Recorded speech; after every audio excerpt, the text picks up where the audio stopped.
Jesús, esta semana en el trabajo tuve otro momento de abrumación como es común, ya para, ya para mí. Normalmente acostumbro a trabajar con Ok, y escucho pues, música cristiana.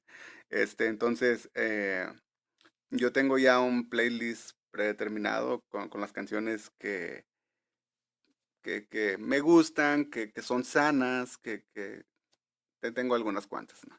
Entonces, lo que sucedió fue de que mi playlist se terminó, la última, y de alguna manera el dispositivo que yo uso para escuchar música o la plataforma eh, sintió la necesidad de ayudarme y decir, déjame ayudar a este chavo porque nada más está muy cerrado con estas, es muy selecto y la música cristiana es un amplio mundo y vamos a ayudarle para ello. Y el algoritmo, generó ahí ah, algunas búsquedas y aleatoriamente empezaron a sonar canciones que no eran conocidas para mí, ¿verdad? Todas ellas, digamos, entre comillas, música cristiana.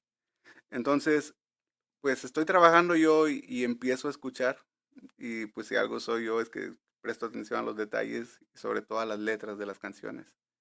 Entonces empiezo a escuchar una y otra, y ya estaba yo así como que medio asustado, ¿no? Porque decía, ¿qué es esto? Hubo una en particular que sí me hizo que me detuviera por segundos y decir, hey, déjame la quito ya, ¿no? Ya fue mucho. Este, y me ponía a pensar cómo la música cristiana actual ha venido en decadencia.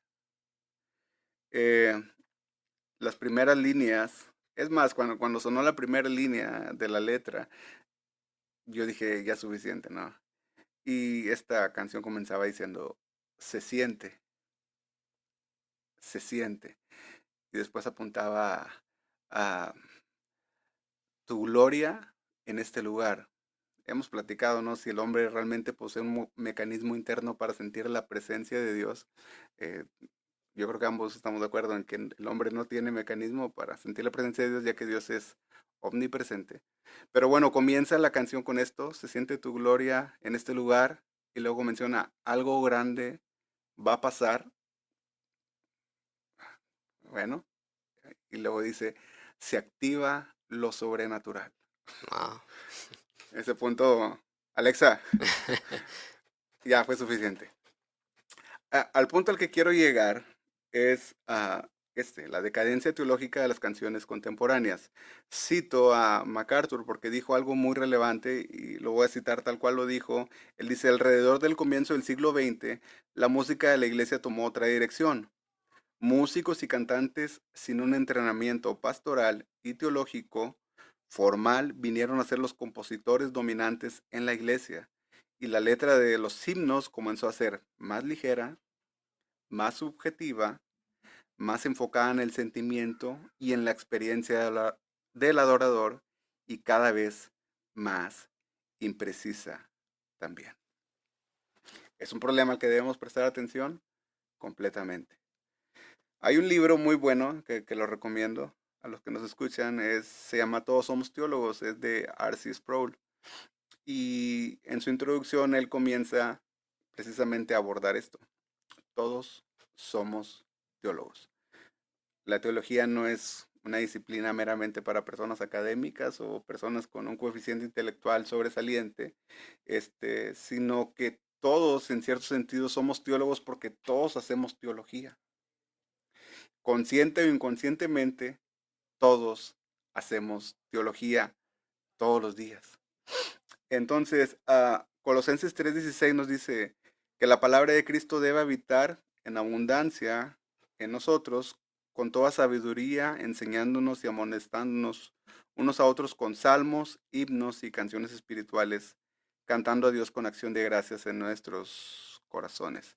Ahora, yo creo que la pregunta ya está de más, ¿no? ¿Está la música cristiana en decadencia teológica? ¿Y cuáles serían algunas posibles causas para este declive teológico en el canto congregacional según tú? tu experiencia.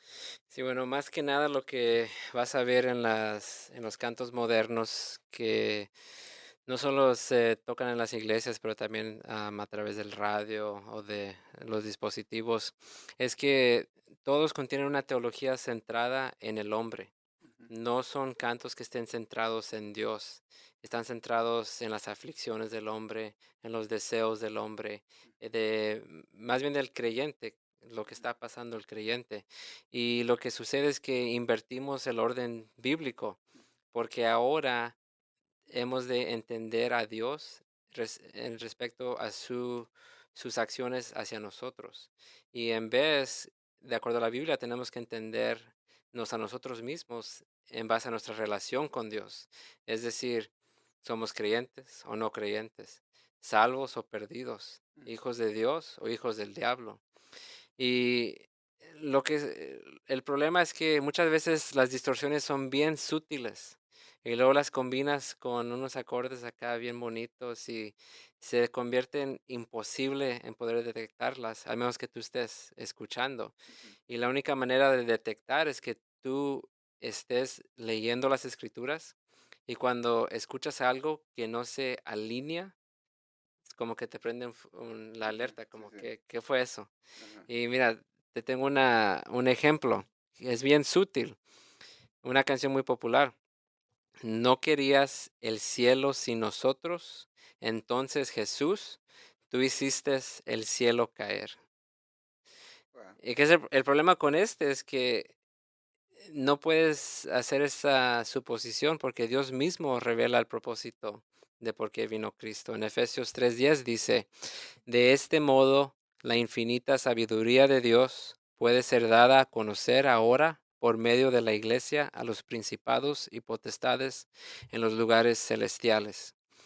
Entonces, vemos aquí que el propósito era para que Dios diera a conocer su infinita sabiduría. Ujú, Fue para su gloria. sí, El propósito sí, sí. era para la gloria de Dios. Y sigue siendo, ¿verdad? Y lo será por la eternidad. No fue porque, como dice la canción, le hacíamos falta. Y por tanto Dios se encontraba en un estado de descontentamiento. No era feliz porque no estábamos ahí. Sí. Entonces por eso vino Jesús. Nada le hace falta a Dios. Ujú. Dios es completo. Y el decir lo contrario, entonces estamos diciendo que Dios es imperfecto y por lo tanto Dios no es Dios. Y ahora entramos a otros temas de por qué cantamos, ¿verdad? Ujú, sí. Bueno, este punto es importante, ¿no? ¿Por qué cantamos en nuestras congregaciones? Ah, ¿Es el canto congregacional una mera costumbre eclesiástica? Eh, ¿Es el canto un aspecto sin importancia en el culto? ¿O algo así como una especie de relleno que nos anticipa o que nos prepara para el plato fuerte que es la predicación?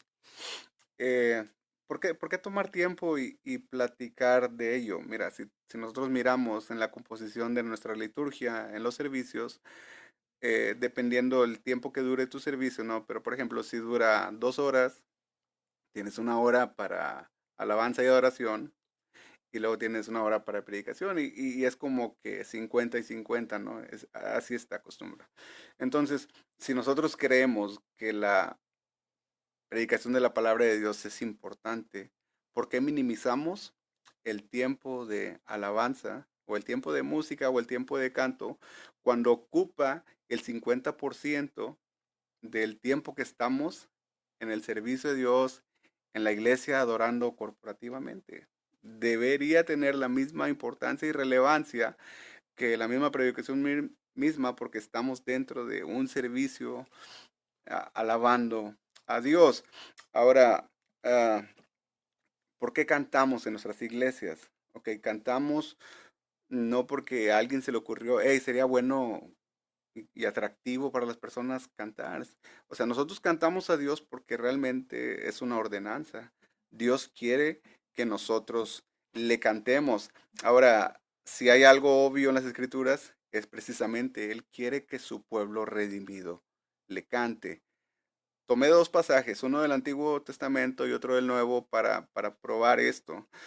Salmo 34 nos dice, cantar alabanzas al Señor, vosotros sus santos, y alabad su santo nombre. En el Nuevo Testamento, en Efesios 5:18, nos dice esto, y no os embriaguéis con vino, en lo cual hay disolución, sino ser llenos del Espíritu, hablando entre vosotros con salmos, himnos y cantos espirituales, cantando y alabando con vuestro corazón al Señor. Entonces vemos que cantamos porque realmente es una ordenanza, es un imperativo de que su pueblo redimido le cante. John MacArthur dijo lo siguiente, la vida llena del Espíritu Santo produce música, en base a Efesios 5:18. Por lo cual, el hombre lleno del Espíritu Santo necesariamente va a cantar. Lo dice, no os embriaguéis con vino, sino ser lleno del Espíritu Santo, e inmediatamente nos dice cantando himnos, cánticos espirituales, salmos.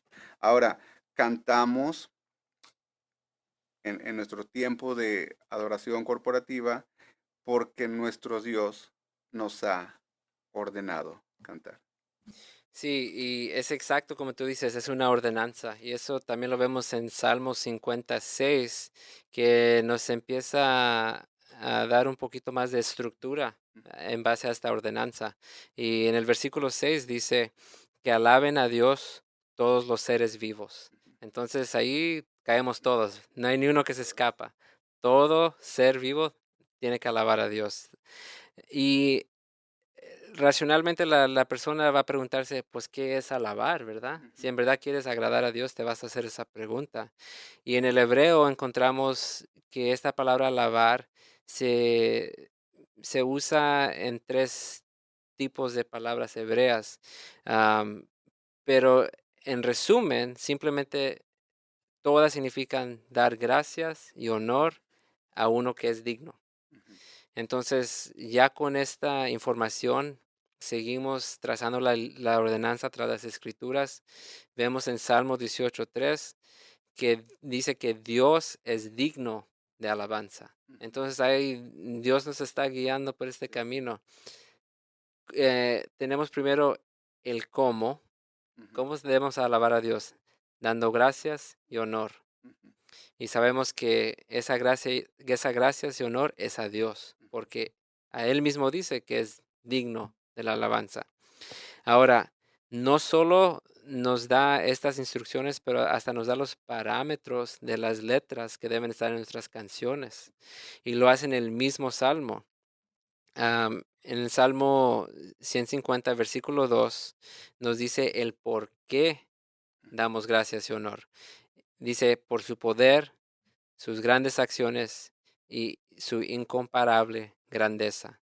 Entonces, en resumen, lo alabamos por lo que es, por quién es Dios y por lo que Él ha hecho.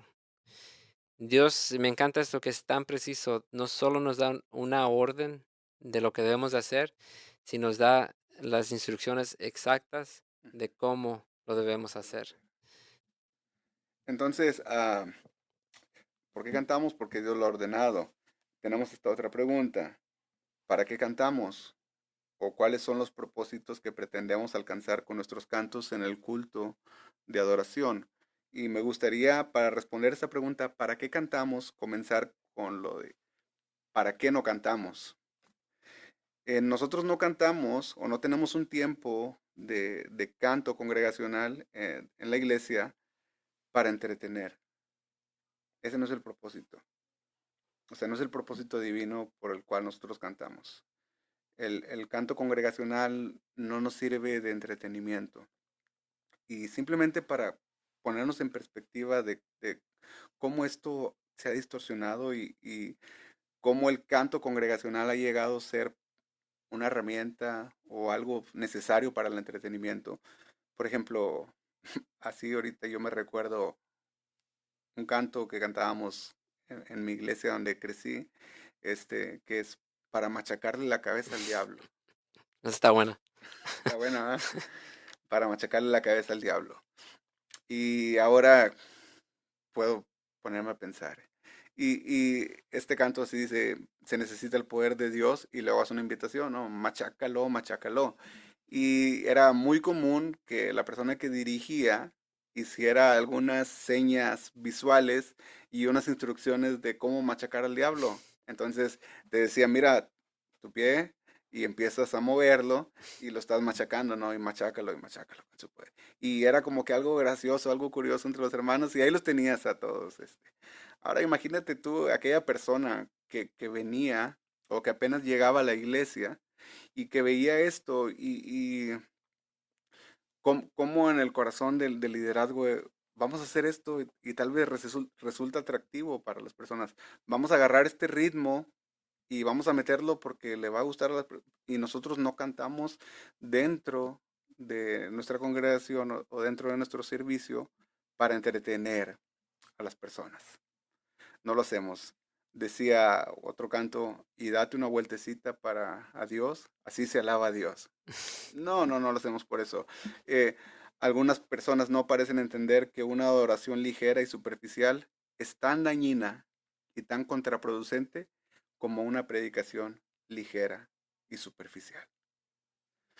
Nosotros, y a lo mejor en este punto va a chocar con algunos, pero tampoco cantamos para evangelizar. Aunque nosotros no podemos negar de que tal vez alguna canción haya servido como puente para que alguien conociera el amor de Dios, de cómo Cristo vino a morir. No negamos eso, simplemente es que esencialmente el canto no es para evangelizar, el canto es para adorar a Dios. ¿A quién dirigimos nuestro cántico? Lo dirigimos a Dios, porque Él es el único digno de alabanza. Entonces, en este concepto también se ha distorsionado este hecho de, entonces vamos a predicarles al son que la gente nos pida. O sea, si yo voy a ir a evangelizar a unos rockeros y les llego con unas cumbias, no me van a escuchar. Entonces, ¿qué es lo que tengo que hacer? Llévales la música del rock y mete ahí el mensaje de Cristo. Entonces, ah, no necesariamente, o ¿cómo vas a evangelizar a los del Caribe que son movidos? Tiene que ir lleno de bachata, ritmo, rock. Entonces, nosotros esencialmente no cantamos para evangelizar. Juan Calvino, y lo cito textualmente, nos dice, el canto es un medio poderoso para grabar la verdad en el corazón. Cuando cantamos los salmos, estamos meditando en la palabra de Dios y permitiendo que ella transforme nuestras vidas. El canto congregacional no tiene como propósito específico venir a ser un vehículo evangelístico.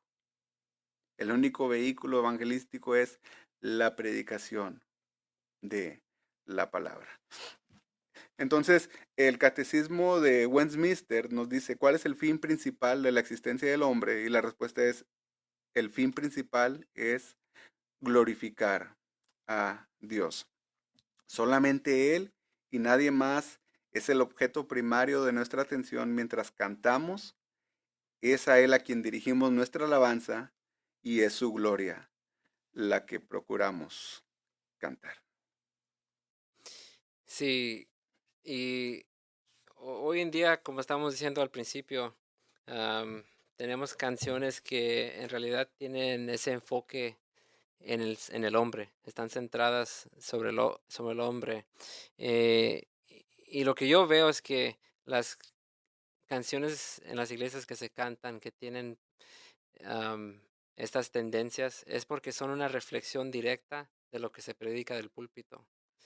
Si están centrados en el nombre, es porque los mensajes que se están entregando desde ese púlpito también lo son. Vemos que es muy común ahora que los grupos grandes que pegan mucho en los ámbitos cristianos nacen en las iglesias, están atados directamente a un ministerio evangélico en una iglesia. Entonces, como creyentes, es muy fácil que nomás vayamos al predicador, ver una de sus predicaciones y poner a prueba su teología. qué es lo que está enseñando desde el púlpito. Entonces, si miramos un poquito detrás del telón, hacemos nuestra tarea para discernir, como nos ordena 1 Juan 4:1. Dice, amados, no crean a todo espíritu, sino prueben a los espíritus para ver si son de Dios, porque muchos falsos profetas han salido al mundo. Entonces, como creyentes, tenemos este deber de analizar la teología que se está enseñando. Y ahora, como los grupos grandes están pegados a ministerios, es muy fácil hacerlo. Y te hablo de grupos grandísimos, mundiales, canciones como Levanta un aleluya, Me haces valiente, Ya no más esclavos.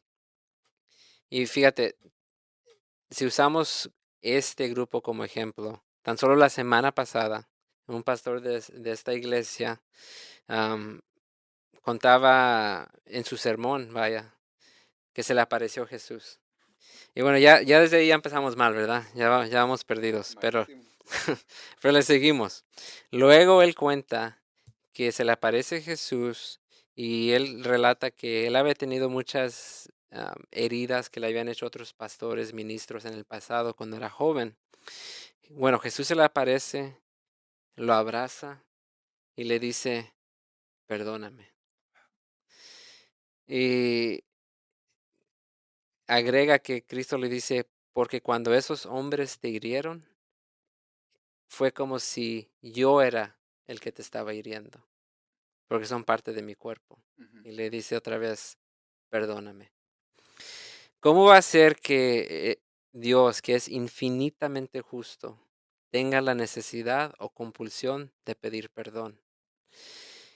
Y esto se viene otra vez al síntoma que es el enfoque, la centralización en el hombre. Y esto es solo el síntoma. La razón es porque tienen una visión elevada del hombre y una visión de Dios que está por los suelos. No saben quién son ellos y mucho menos no saben quién es Dios. Y ahora vamos, si vamos a la raíz, tratar de identificar por qué está sucediendo esto en las canciones es porque nace de una teología errada. Y esto comienza en el púlpito. Completamente. Entonces, ahora tenemos esta otra pregunta que quiero que respondamos. ¿Cuál es el tipo de himnos que nosotros deberíamos cantar en nuestros cultos de adoración? ¿Y qué características indispensables deben de tener? Eh, yo por lo menos numeré tres. Tienen que ser ricos en contenido bíblico, haciendo el paréntesis de que no toda canción cristiana realmente es cristiana. Muchas canciones cristianas toman una parte de la Biblia, se descontextualizan del mensaje que el autor original quiso comunicar, se adapta y se presenta. Entonces nosotros creemos que esa canción es rica en contenido bíblico cuando realmente esa tergiversación del mensaje que el autor quiso comunicar ya está comunicando otra cosa. Entonces, hemos de ser analíticos, como los verianos, y escudriñar todo canto que cantamos y en saber discernir si realmente tiene un contenido bíblico, pero no solamente es contenido bíblico, sino que este contenido bíblico sea teológicamente y bíblicamente sano, ¿cierto? Ah, no quería usar el ejemplo pero, o sea, ¿qué ejemplo más claro que la canción de Arrebato? Tomas la vida de Job, la alegorizas y después haces una serie de aseveraciones que no son teológica ni bíblicamente sanos, atentan contra la soberanía de Dios, eleva al hombre a un lugar que no le corresponde, donde él puede soberanamente quitar y hacer cosas y no es que meramente tenga contenido bíblico, sino que el contenido bíblico tiene que ser teológica y bíblicamente sano. Ahora, otro punto que también falla muchas veces es de que los himnos deben ser teológicamente precisos. Si nosotros queremos que las predicaciones sean eficientes, estas tienen que ser precisas. Si nosotros queremos que el canto que cantamos en la congregación sea glorifique a Dios, este tiene que ser teológicamente preciso. Hay muchas canciones que si tú las filtras, tú puedes decir, esta canción como que sí pasa y esta como que ahí está. Pero hay un punto. Por ejemplo, hay una canción muy común, Alaba, canción bonita, congregacional, pero comienza simplemente diciendo, Dios no rechaza oración, oración es alimento. Teológicamente es preciso eso, o sea, la Biblia nos dice que cuando oremos a Dios, si alguna oración no está conforme a su voluntad, dice que Él no la escucha. Por lo cual, los himnos tienen que ser teológicamente precisos. Hay un pasaje, y esto nos va a ayudar ya a ir cerrando, que dice, 1 Corintios 14:15, entonces, ¿qué? Oraré con el Espíritu, pero también oraré con el entendimiento. Cantaré con el Espíritu, pero también cantaré con el entendimiento. Y nos gustaría hacer algunas conclusiones bíblicas. Ah, Primero, a nuestros pastores. Eh, Muchas veces esta preocupación de querer tener el mejor equipo, de querer tener los mejores instrumentos, la mejor escenografía, no es tu prioridad número uno. Tu prioridad número uno es preparar teológicamente a las personas que están a cargo del liderazgo del grupo de alabanza. A los líderes de alabanza es crucial su preparación teológica. La selección de cantos es importante dentro de la congregación. Y también hacer un llamado a la iglesia. Analicen todo, escudriñen todo. Queremos ser iglesias bíblicas. Ustedes en casa tengan cuidado con lo que escuchan, porque tal vez una canción que te gusta, que aparentemente puede pasar el filtro, te puede llevar a una teología distorsionada. Y tristemente hoy muchas personas fundan su teología más que nada en canciones, más que en palabra de Dios, creyendo que esas canciones son bíblicas. Entonces es algo que nosotros tenemos que tener cuidado, es algo que nosotros tenemos que prestar atención.